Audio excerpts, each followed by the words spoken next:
Nigel Farage has issued a warning to Boris Johnson after a Tory MP defected to Labour. The GB News presenter and former Brexit Party leader reacted to Christian Wakeford's, now Labour MP for Bury South, defection from the Conservatives. The MP who won the seat in 2019 joined the opposition over Boris Johnson and the government being incapable of offering the leadership and government this country deserves. Mr Farage called for the Bury South MP to call a by-election, saying to stay in the seat is the height of entitlement. He said, welcoming this new addition to his ranks. The Labour leader, Sir Keir Starmer, gleefully introduced Wakeford as the honourable member for Bury South. I beg to differ. Wakeford's actions are deeply dishonourable and an insult to Red Wall voters in his constituency, many of whom voted Conservative for the first time in 2019 only after wrestling with their conscience. He later added, he seems to think that every Conservative voter in Bury South voted for him personally. However,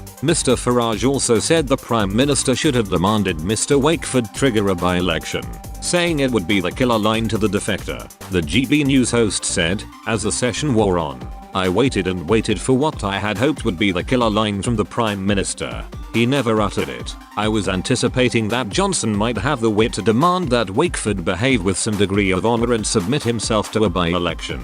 It would be particularly appropriate for this backbencher, of all MPs, to do so. In September 2020, he co-sponsored and voted for a private member's bill that would enable the recall of members of the House of Commons who voluntarily change their political party affiliation, and for connected purposes. It is a near certainty that in his case, this will never happen. The sheer hypocrisy of this man knows no bounds. Concluding his article, Mr Farage said many hoped Brexit would herald the start of a new era in politics, but added, sadly, the Wakeford affair shows that old habits die hard, after noting that out of the 23 MPs who defected in the last 30 years were UKIP MPs under his leadership. Mr Farage said, the Conservative Party must seize this opportunity, not just to prevent further defections, but to show the country that Brexit is just the beginning of re-establishing trust between the governors and the governed. Legislation should be put forward requiring any MP who defects to hold a by-election.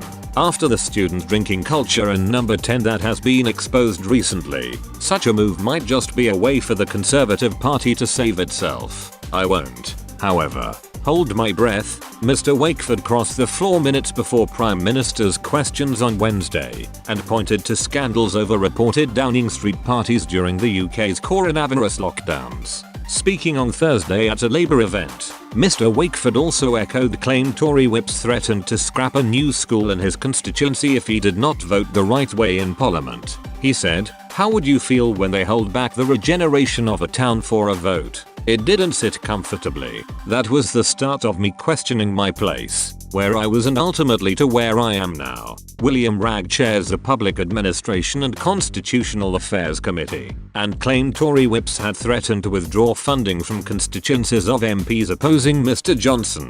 A Downing Street spokesperson said, we are not aware of any evidence to support what are clearly serious allegations. If there is any evidence to support these claims we would look at it very carefully. The MP for Bury South supported a backbench bill in 2020 that called for any MP who switches parties to face a recall petition.